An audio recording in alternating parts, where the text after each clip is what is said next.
Let's talk something about mindfulness today. Your day to day activities offer ample opportunities to call up mindfulness in any moment. These simple practices will breathe space into your daily routines.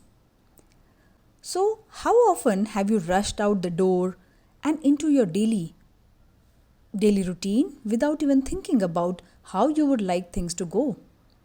Before you know it, something or someone has rubbed you the wrong way, and you have reacted automatically with frustration, impatience, or rage. Or, in other words, you have found yourself acting in a way you never intended to do so. You don't have to stuck in these patterns. Pausing to practice mindfulness for just a few minutes at different times during the day can help your days be better, more in line with how you would like them to be. So, today let's talk about 5 daily practices for bringing more mindfulness into your life.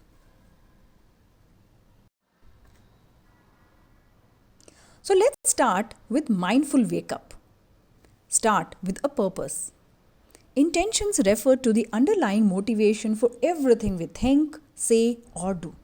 From the brain's perspective, when we act in unintended way, there is a disconnect between faster conscious impulse of the lower brain centers and the slower conscious wiser abilities of the higher center like the prefrontal cortex.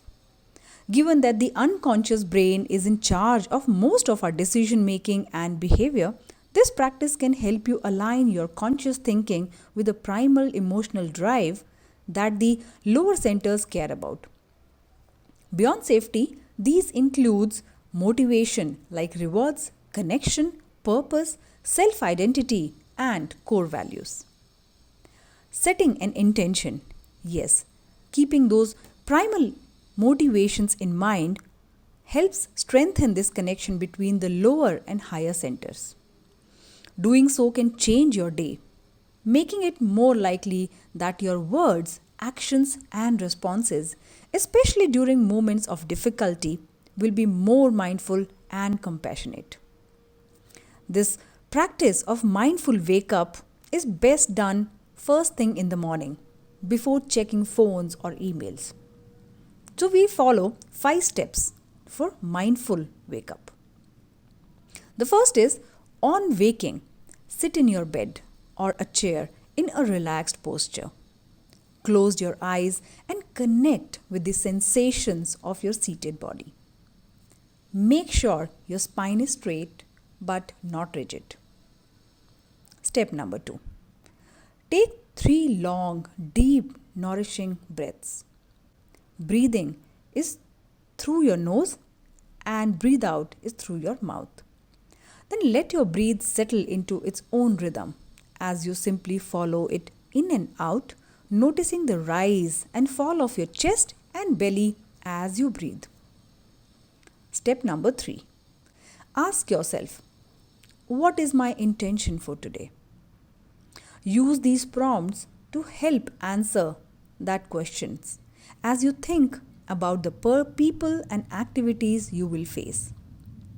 Try to ask yourself, how might I show up today to have the best impact? What quality of mind do I have to strengthen and develop? What do I need to take better care of myself? During difficult moments, how might I be more compassionate to others and myself?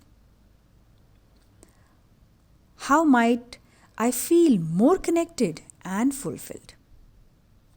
Yes. So, step number 4. Set your intentions for the day.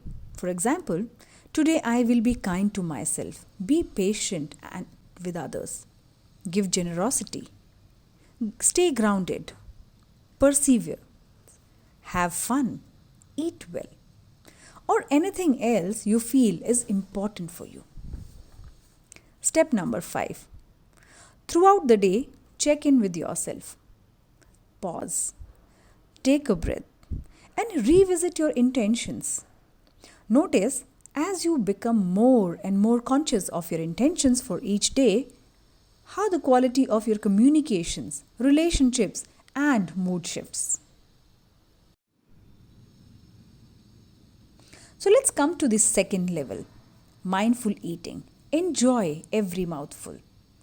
It's easy enough to reduce eating to a sensation of bite, chew, and swallow. Who hasn't eaten a plateful of food without noticing what they are doing? Yet, eating is one of the most pleasurable experiences we engage in as human beings, and doing it mindfully. And doing it mindfully can turn eating into a far richer experience, satisfying not just the need of for nutrition but more subtle senses and needs. When we bring our full attention to our bodies and what we are truly hungry for, we can nourish all our hungers. Try these 5 steps. Step number 1 for the mindful eating is breathe before eating. We often move from one task right to the other without pausing or taking a breath. By pausing, we slow down and allow for a more calm transition to our meals. Bring your attention towards by closing your eyes and begin to breathe slowly in and out of your belly for 8 to 10 deep breaths before you start your meal. Step number 2 for mindful eating. Listen to your body. Yes, after breathing, bring your awareness to the physical sensations in your belly. On a scale of 1 to 10, 1 being what you don't feel any physical sensation of hunger, and 10 being that you feel very, very hungry. So ask yourself, how hungry am I? What physical sensation tell you that you are hungry or not hungry? Be it from the emptiness in your stomach, shakiness, no desire to eat, stomach growling. So these are certain indications that your body will give you. Try not to think about when you last ate or what time it is, and really listen to your body, not your thoughts, not the clock, not the people eating around you. Step number 3 for the mindful eating is eat according to your hunger.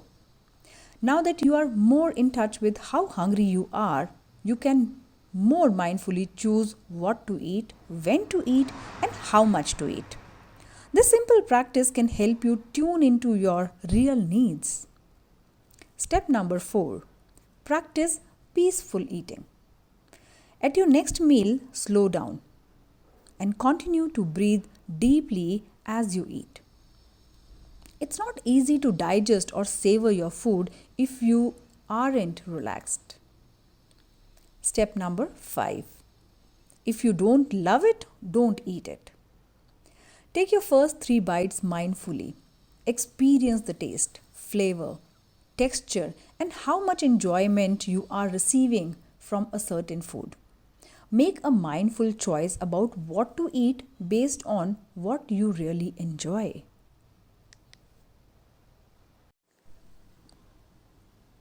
So here's the third practice, mindful pause. Unwire your brain. It's estimated that 95% of our behavior runs on autopilot, something I call fast brain. That's because neural networks underlie all our habits, reducing our millions of sensory inputs per second into manageable shortcuts so we can function in this crazy world. These default brain signals are like signaling superhighways, so efficient that they often cause us to relapse into old behavior before we remember what we meant to do instead. Mindfulness is the exact opposite of these processes. It's called slow brain. It's executive control rather than autopilot and enables intentional actions, willpower, and decisions. But that takes some practice. The more we activate the slow brain, the stronger it gets. Every time we do something deliberate and new, we stimulate neuroplasticity, activating our gray matters, which is full of newly sprouted neurons that have not yet been groomed for the fast brain. But here's a small problem. While my slow brain knows what is best for me, my fast brain is causing me to shortcut my way through life. So, how can we trigger ourselves to be mindful when we need it most? This is where the notion of behavior design comes into. It's a way to put your slow brain in the driver's seat. There are two ways to do that. Firstly, slowing down the fast brain by putting obstacles in its way. And secondly, removing the obstacles in the path of the slow brain so it can gain control. Shifting the balances to give your slow brain more power takes some work. So, here are some ways to get started. Number 1, trip over what you want to do. If you intend to do some yoga or to meditate, put your yoga mat or your meditation cushion in the middle of your floor so you can't miss it as you walk by. Number 2, refresh your triggers regularly. Say you decide to use sticky notes to remind yourself of a new intention. That might work for about a week, but then your fast brain and old habits take over again. Try writing these notes to yourself, add variety, or make them funny so they stick with you longer. Number 3, create new patterns. You could try a series of if this, then that. Such kind of messages to create easy reminders to shift into slow brain.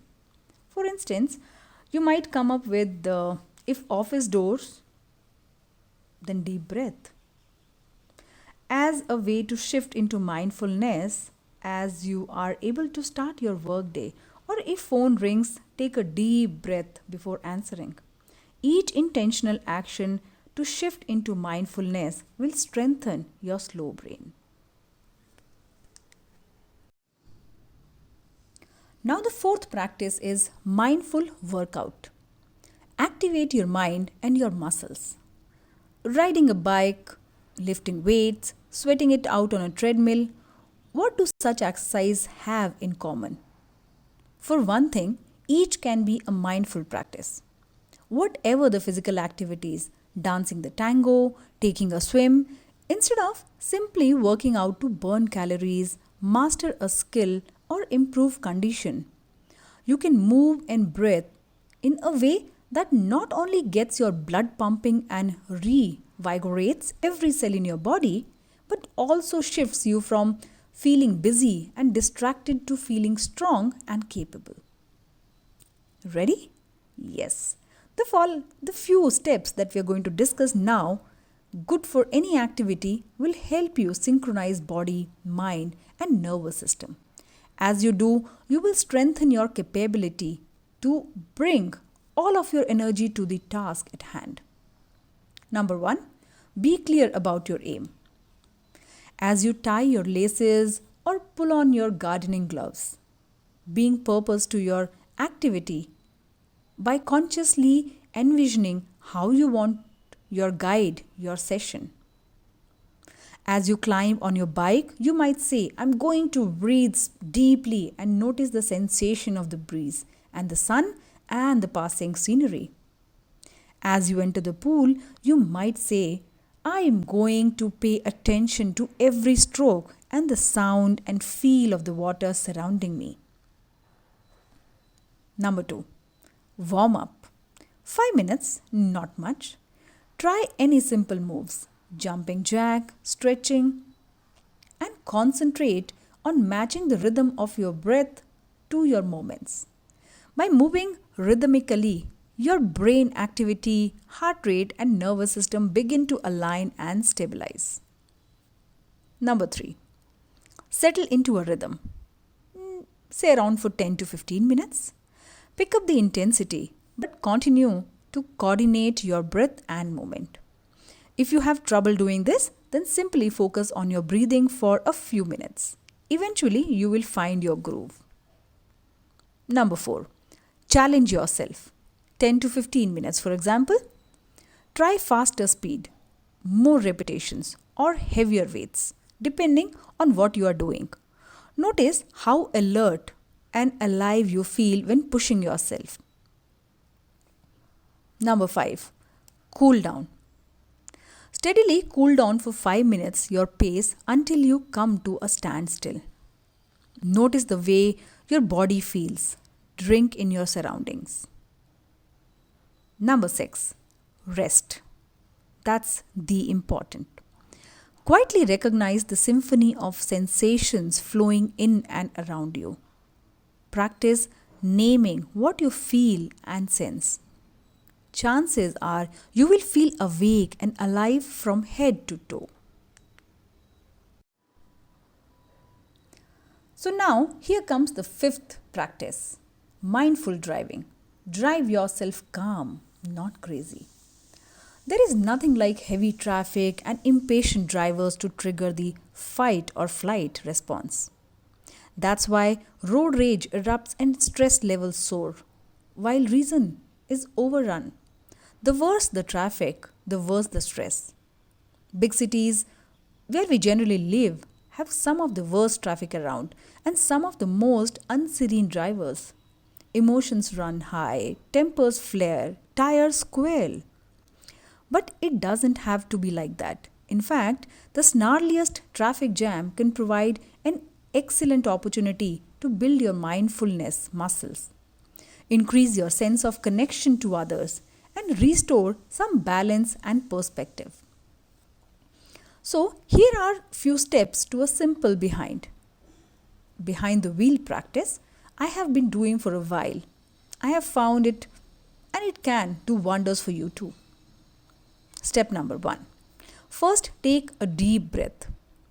So, this simple yet profound advice helps bring more oxygen into your body and widens the space between the stimulus of the traffic and your heightened stress reactions.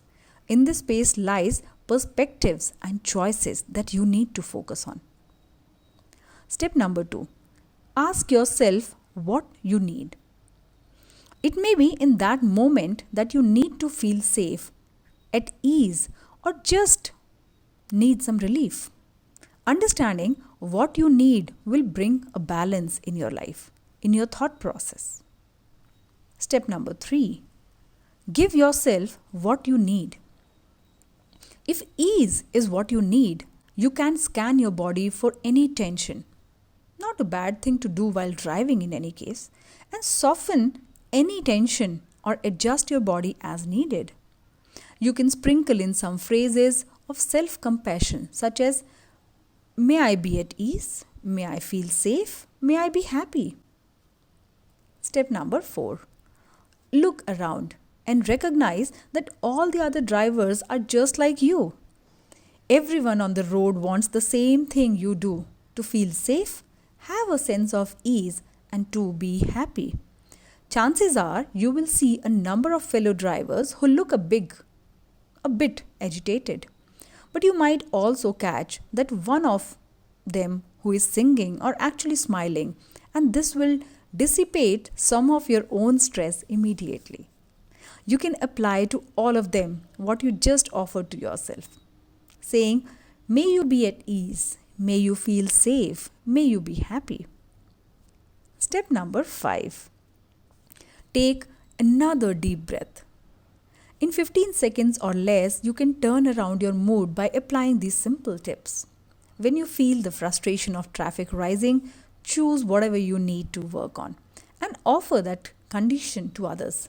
If you need to feel safe, say, may I be safe, may you be safe, may we all be safe. Breathe in, breathe out. You have sowed a seed of happiness into your mind. Have a mindful day, have a mindful life.